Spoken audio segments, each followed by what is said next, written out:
Hi, welcome to Undead Yarn. This is episode 18. My name is Heidi. You can find me on Ravelry and Flirk as Knitty Girl, and on Instagram and YouTube and Twitter as Knitty Girl 1. I just got back from the grocery. I went to get some crawfish. The season's pretty good, they said, so tonight I'm planning to make a crawfish boil. First thing I'm going to do, I have a lot of stuff to talk about today. What I'm going to do today is I'm going to talk about my works in progress, and then I'm going to talk about DFW Fiberfest, and I have a lot to say about that. I did a lot, and I learned a lot, and I bought a lot. Well, no, I guess I didn't buy too much. I did okay there. I fell down at Stitches South. Anyway, my first work in progress. This is almost done. I guess I'm just stalling out on it because, like I said last time, I'm kind of tired of knitting stripy socks. I'm sure there are people who think that's crazy, but I am kind of tired of knitting stripy socks. So I do have I have a half-finished object. This is my Undead yarn. This is Leprechaun. So I still have to do the Afterthought heel on this one. This is based on the Afterthought heel by Laura Linneman. So one is finished. I just have to finish this one, and then it will be done, and I can start wearing them. This colorway is no longer in the shop. This is a colorway that I have for St. Patrick's Day, but I will bring it back next year around St. Patty's Day. And I was knitting those on US size zeros. These are Knit Picks needles. I don't know if you can tell, but I kind of bent it. One of them, oh, this one. This is the one. They're so tiny. It doesn't look tiny in here, but I don't know if you can really tell, but I actually bent it while I was using it because it's so small. I don't think I've ever bent my ones before, but I did bend the zeros. So that one is almost done. The other thing I was working on quite a bit, this has been I don't feel like thinking. I want something that's very easy and mindless and pretty too. This was Ice. Like I said, I don't know how to pronounce it for sure. This is by the Tricot, Espice Tricot shop. And I got a lot of it done. I did 1, 2, 3... and then the bottom was four sets of eyelets already. And I'm knitting these on Chigoos, and these are size 6. And it's 4.0 millimeters. So this one, I'm not almost finished. I still have, I'll show you this, I'm on the second ball. I still have a good amount of the second ball. So I think it's going to be really nice and long. So I can wrap it around myself a couple of times. And the third thing I'm working on is, it was supposed to be a test knit, but I missed the deadline because this month was kind of a busy month with first DFW Fiberfest and then Stitches, and it's just been a very busy time at work. So I didn't get a chance to finish it during the time of the test knit, but this is the Summer in Angers shawl. And it is a pattern that's just been put out by Elizabeth Green Musselman. And this is how far I have gotten. Let's see, I don't know if you can see. I'm knitting this with my Undead yarn. And this is in the Eye of Sauron colorway. I hope the lighting is better. I have a light up this time, so you should be able to see the colors a lot better than before. There, that's it up close. And it's a side-to-side shawl. And I'm knitting it on, these are Hayas. I believe this is a size 8. Let's see. Oh, it says on it, yes. No, it's a 6. This is also a 6, 4.0 millimeters. It's a side-to-side shawl. Started down here at the tip and did all the increases. I'm actually done with the increase section. I'm ready to start the decrease section. And it's interesting, my increase section stopped pretty much the same time hers did on the pattern. So far the pattern's really well written, which I've knit one of her other patterns and it was very well written too. So, I don't think you have to worry about anything when you buy one of Elizabeth's patterns. She's pretty good about getting everything checked. She's a tech editor herself, but I believe she had somebody else tech edit, because it's hard to tech edit your own stuff. It's easy to miss mistakes.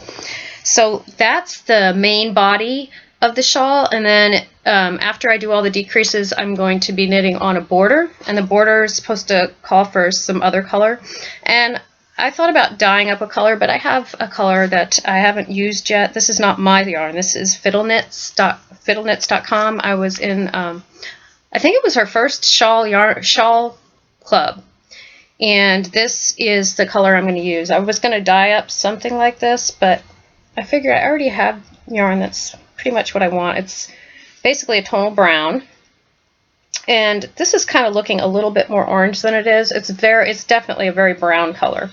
It's called Pluto, and I couldn't find it on Ravelry, so I don't know if maybe nobody who has this yarn has used it yet.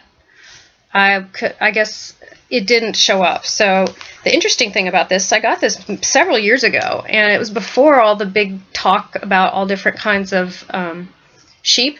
And this is actually Falkland Merino and bamboo. It's 50-50 Falkland and bamboo, and it's 438 yards, and it's 100 grams. So I'm going to use this for the edging. You can probably see on there. And it feels just like, it's interesting. It doesn't feel, well, I guess my merino feels softer. So it's not as soft, has a little bit rougher texture, but it's definitely, it feels nice. It doesn't hurt my skin. It's not as soft as the merino, but it feels nice. So this is going to be my edging color, and then you also need beads for it. And this was fun to search for the beads, because they're not like, the other shawls that I've knit, I had seed beads, and this one is, it has different, the beads are like pendants, and I found these acrylic beads at Joann's, and I think these are going to look really great on the edging. I have 2 sets of them because it calls for 40 beads. So I'm looking forward to putting the beads on at the end. I think this is going to be a really pretty shawl when I'm done with it. And yes, both of the shawls I'm knitting are orange. I'm in an orange mood, I guess. I really like orange. And I don't have any finished objects. Like I said, it's been very busy lately. So mostly I've been knitting on those 3 things, and that's it. I guess what I'm going to do next is go ahead and start talking about DFW Fiberfest. I drove up on Thursday night, or not Thursday, I drove up during the day on Thursday, and I stayed with my parents, because my parents live in Dallas, and I've actually done this, I think, the past 4 or 5 years. I go visit them when DFW Fiberfest is on, so I get kind of a double a double vacation out of it. I get to go to a fiber festival, and I also get to visit with my parents. And on Thursday, I just kind of hung out with them, and we had some barbecue. My dad barbecued some sausage and chicken. It was really good. And we also saw the movie Gravity, which, it was okay. I think with that, the thing that's more interesting is that they're showing outer space and what it's like to be in outer space. So that was kind of interesting, but I don't think it was such a great movie. It was okay. Anyway, the next morning I got up, and my first class was with Melissa Leapman. And the interesting thing is there was somebody filming in the class. She was filming for television. So I will look for the video. There was a video that was put out the next day by the lady who was in my class filming us. And she named it Knitting is Making a Comeback, which is interesting. I'll mention later on what makes it even funnier that was the title. But I'm in the end of the video. There's a picture of me sitting with my crochet hooks in Melissa's class. So the first class was called Crochet Shawls. I don't really like the way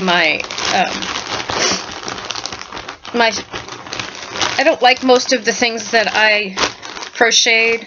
I think I just didn't have the right yarn. I didn't bring the right yarn. It would have been better to bring a smoother yarn. I had that yarn that I used for my Wicked cardigan, and I had some cotton peaches and cream. And this was the first swatch that we did. And this, I really like the way it looks, because to me it looks woven, and I think this would be really cool to use for maybe a blanket or a stole or something, to use up all your different scraps. And she talked about you can also, while you're crocheting, you can leave the ends on if you want, and then in the end make a fringe. So it's kind of like you're doing it all together, and you don't have to weave in ends if you don't want to. So I like this pattern. And the other patterns I really like, but they just don't look as attractive as the other swatches I saw other people do. One of them is, these are both crochet triangle shawls. She kind of gave us recipes, and I just used 2 different colors so I could see the middle is where this pattern started, and the peaches and cream is the edging. And then here's another one. I did this one all in peaches and cream. So it was interesting to try out different, she gave us like little recipes for crochet shawls. So if you just had some yarn and you wanted to make a shawl, she gave us some different little patterns that you could use, and several different edgings. There were 2 different edgings. This one, you can see the edging. You make the shawl first, and then you put the edging on the edge. And it's easy with crochet. You don't have to you don't have to pick up stitches. You just stick your hook in and start crocheting from wherever you want to. So the first class was Crochet Shawls with Melissa Leapman. And after that, I got a quick lunch. Oh, I forgot to say my first purchase. When I got to the DFW Fiber Fest, everybody was waiting in line. There was a long line at the beginning of the Fiber Fest to sign in and get your badges and everything. And then the market opened, and I had a half an hour before my class started. So what I did is I ran straight for Jinx Yarns because I wanted to get her signature rainbow colorway. And the thing that's really beautiful about this is that, here, let me try to get close, is that it's not a bright rainbow. It's like a muted rainbow. It's kind of like she made a rainbow and she overdyed it with, I bet she overdyed it with navy blue, because she says that's what she usually likes to overdye it with. It was either navy blue or black. And she has some swatches that she showed on her podcast. And I got this in her new BFL base. So it feels really nice. It's not, I did pick up some BFL from some other people, and it wasn't as soft as the merino, but this is really nice and squishy. It's 464 yards, and it's, let's see, the name of the base. It says sock fingering, but it's her BFL base. It's 75 superwash BFL and 25% nylon. So I grabbed this. Then I went to my class, and then on my way to the class, I actually ran into Suburban Stitcher Diane and Minerva Turkey. We got to talk a little bit, not much, because we were all on our way to class, but it was nice to meet them. Minerva Turkey and I kind of saw each other across the room when we were signing in. I had made a comment on Instagram that she'd be easy to spot because she had purple hair. So I was like, well, hi. It was nice to meet them. And I saw them again a little bit later at the podcast meetup that was the following day, but I'll talk about that when I get to it. The next thing I did, I grabbed lunch, and I did go in the shopping during lunchtime, but I didn't really buy anything. So my afternoon class was with the Yarn Harlot, Stephanie Pearl McPhee, and we did knitting with Muada Silk. And she first went over the history of Muada Silk, and she showed us, she had a book that had a picture of the moth, and it looks like the one that people have been showing that's in the Ply magazine for this, I think it's 2 months, but the Ply magazine that's out right now is about silk. And there's a picture of a silkworm moth on there. Anyway, she said that those moths are dependent on us now, the silkworms and the moths, that if you don't put the food right in front of them, they won't eat it. They won't walk and search for food. They'll just sit there, and they'll die if you don't put the food right in front of them. So that's kind of weird. I guess it shows what us interfering with nature can do.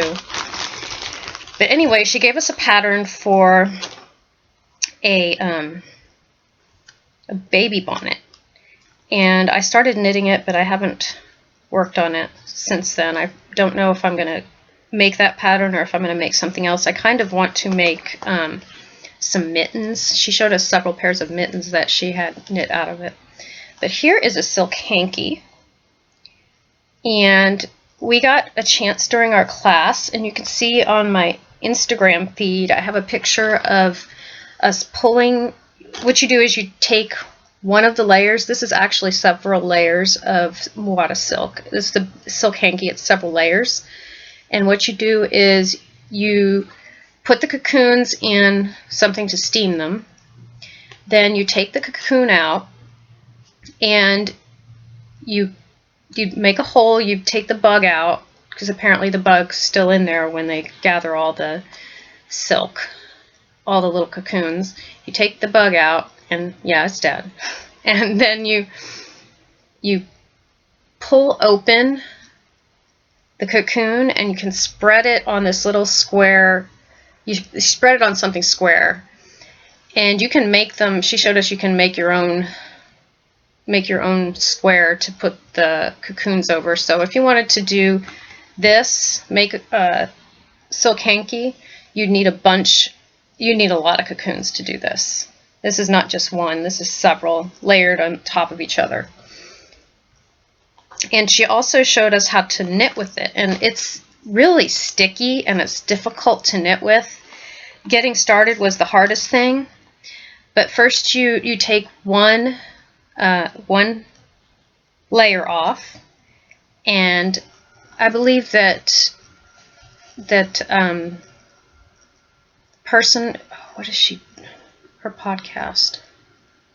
Around the Twist. Karen from Around the Twist showed before how to take it apart. You take one layer off, you put your thumb through the middle, and you pull, and you draft all of it out. And we wrapped the remainder of what we were working on a card. But you pull it out, and then you just start knitting. You can knit right from it. So I don't know if I'm going to do that with the rest of this. It's really difficult to handle. It flies all over the place. I was getting it stuck on the furniture. I was getting it stuck everywhere when I was knitting with it. But I did get to start knitting. And it's very soft. She passed around, Stephanie passed around a lot of finished objects she had with this. And I have to say my favorite one were the mittens, because they felt so silky soft, and then you put your hand in them and they're warm. So I'm thinking I may use this to knit some mittens, but I might need two of them. I do have another silk hanky. This one was from Indigo Dragonfly, the one that she gave us. Let's see if I have the card in here. Oh, this is the card. It's got my silk on it, so it's hard to see, but it's from Indigo Dragonfly, and she has a lot of silk hankies. And there were people at the show selling silk hankies, I think, because they knew that Stephanie was going to be there teaching this class. So I saw Alicia Goes Round had some silk hankies, and Western Sky Knits also had some silk hankies in their booth. So that was my afternoon class, and I will say that she is a wonderful teacher. We all got the chance to take the cocoons out and spread them on the box or on the square, and she showed us a lot of different things about the quality of silk, and it is, you know, with the history too.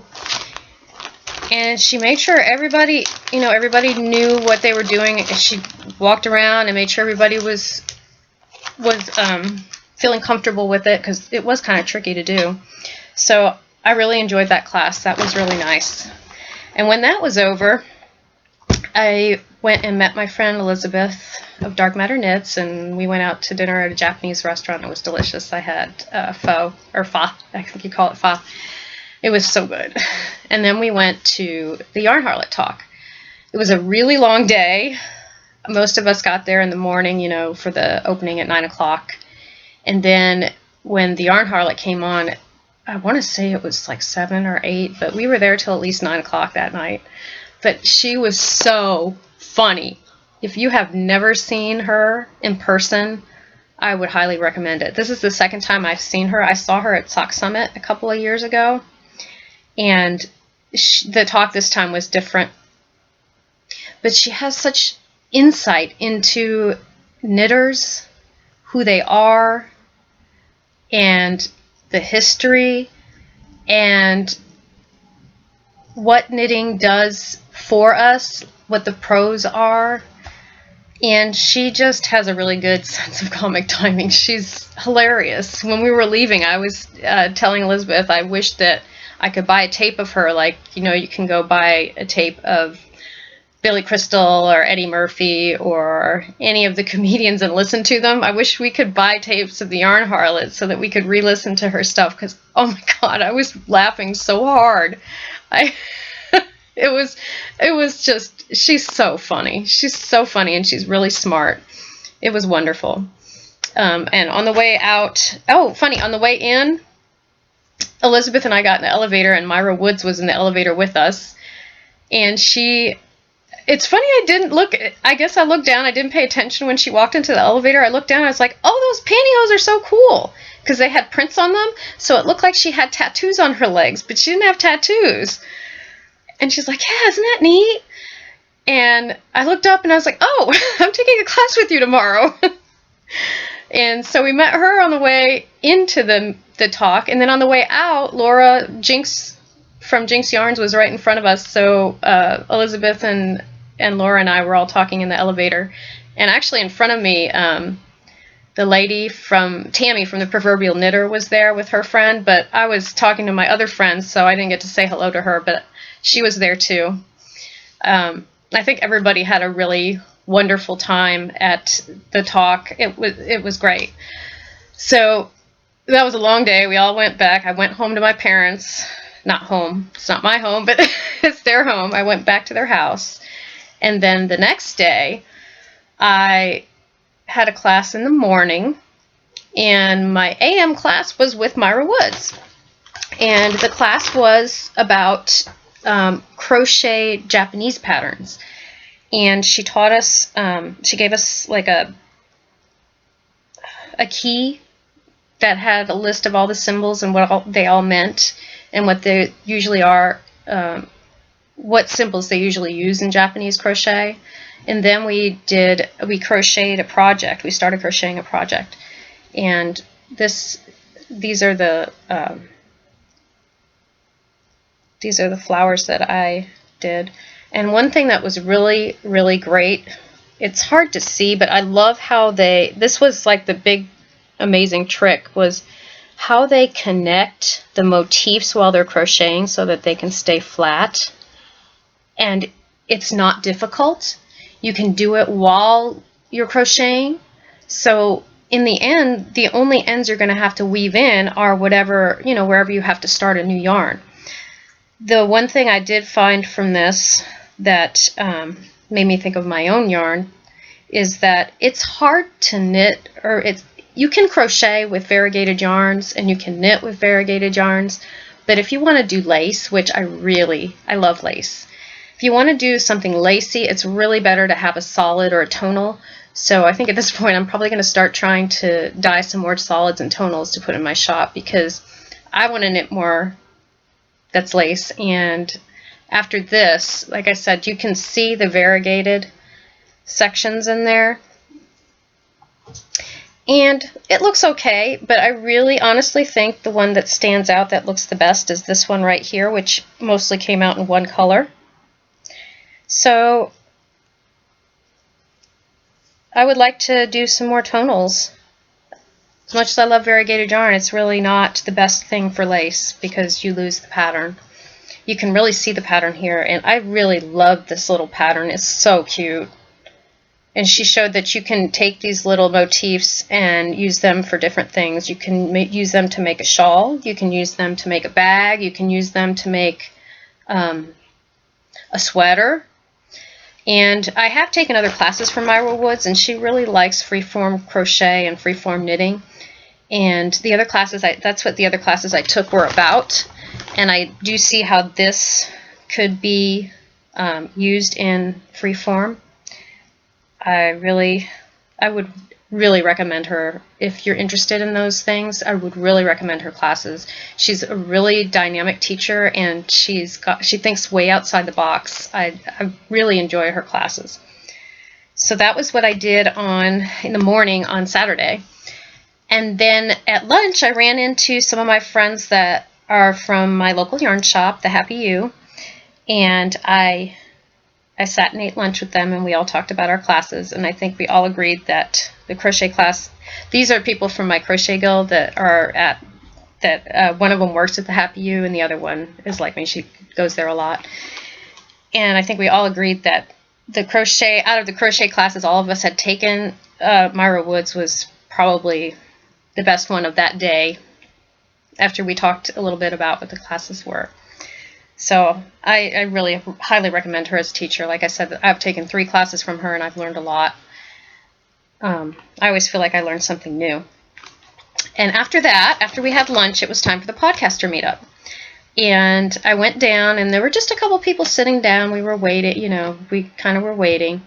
And I was sitting there, and I texted Elizabeth, "Are you coming?"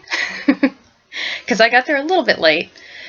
And the next thing I know, Stacy and I can't think of her name right now. Stacy and Steph showed up, and then from Mustache Podcast, and I have to say they were really nice ladies. They're both so cute and really, really beautiful in person, and they were very friendly and nice. And then I also saw, Elizabeth was there as well. Elizabeth of Dark Matter Knits was there.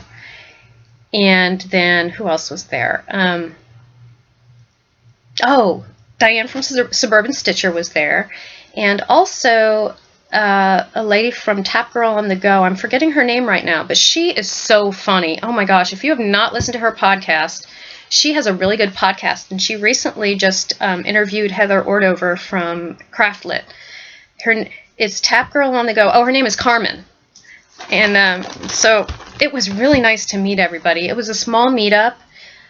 Some of the people who were supposed to come, I guess, didn't get a chance to come. Oh, and Laura from Jinx Yarns had a chance to come. I guess her husband was there on Saturday, so he watched her booth for a little while, so she came and was talking with us. There weren't a lot of people there, but it was nice because it gave us a chance to all talk to each other. So that was a lot of fun, and it was really nice to meet everybody. I think everybody was friendly, and it was a lot of fun.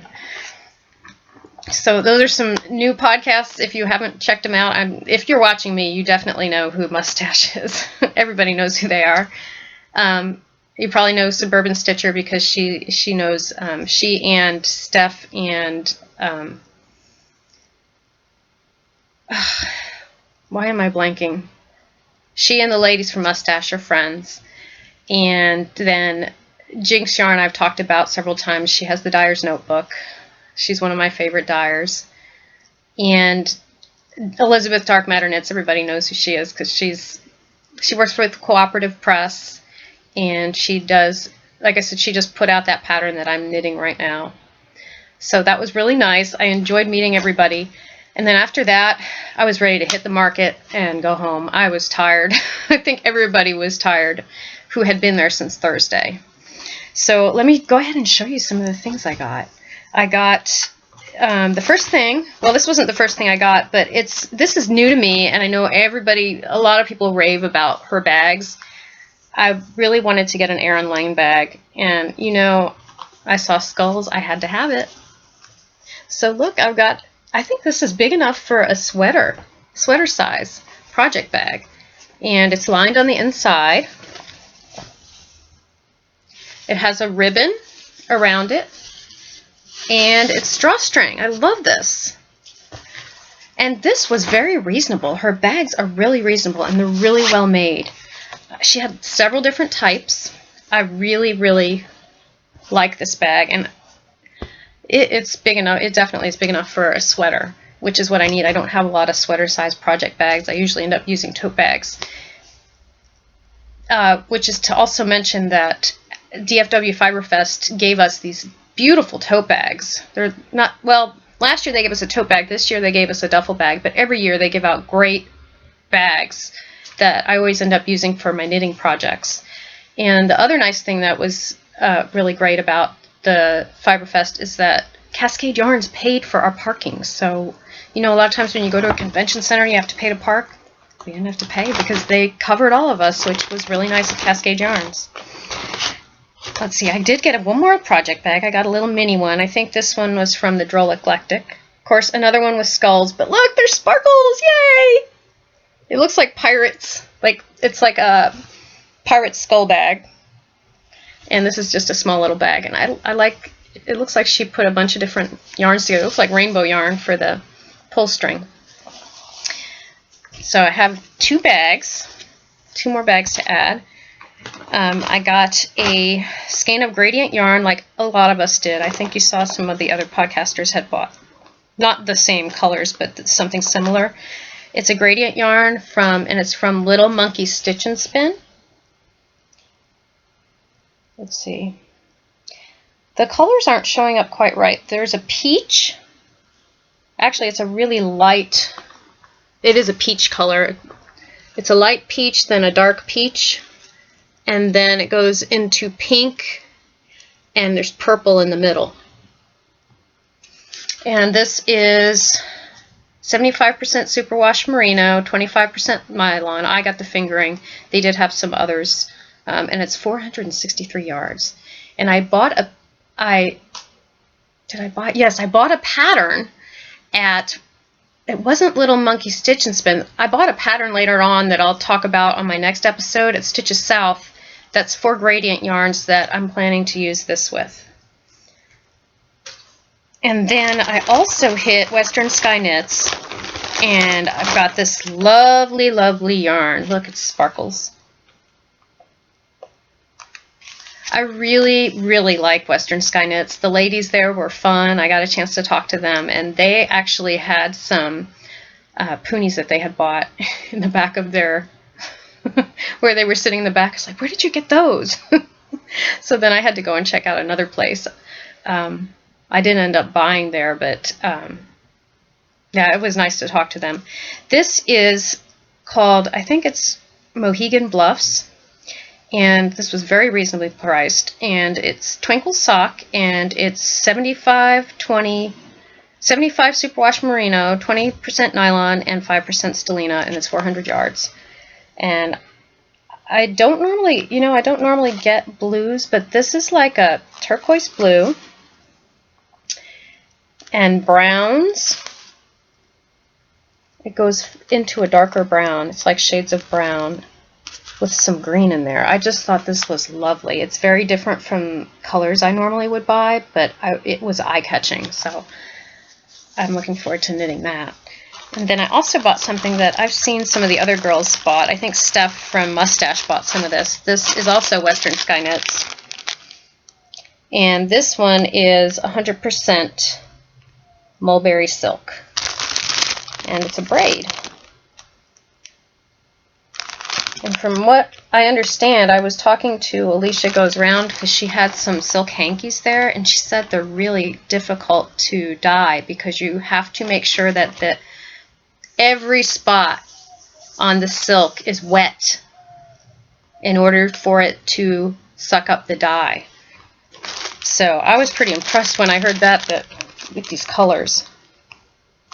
And Alicia Goes Round also had some available too. She didn't have the roving, but she did have the silk hankies like the one that I got from the Yarn Harlots class.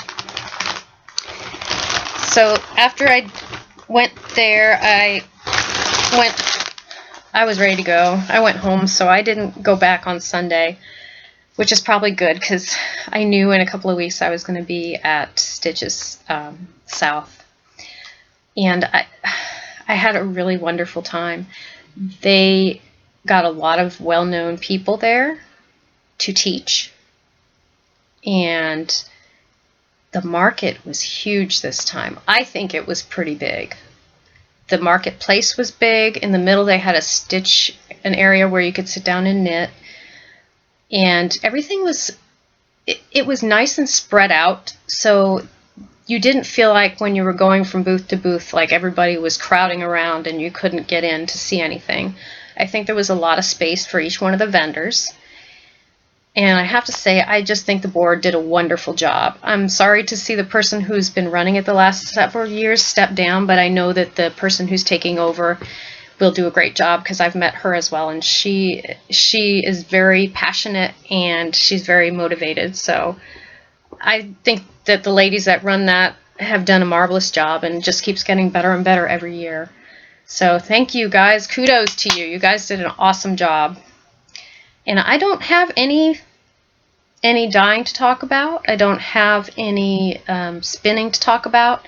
So I guess this is probably going to be the end. It's not a typical ending for me. Usually at the end of my podcast, I will talk about things that I'm doing for the shop.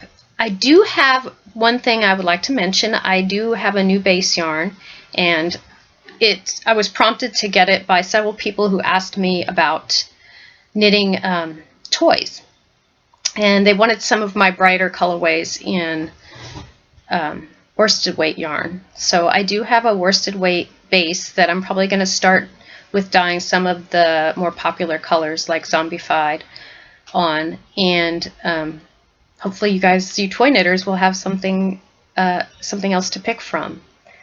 So that's coming up, and my next podcast I will go ahead and talk about Stitches South, and hopefully I'll have some dyeing to share with you next time. And with that, I'd like to say, get busy knitting or get busy dyeing. Bye, y'all.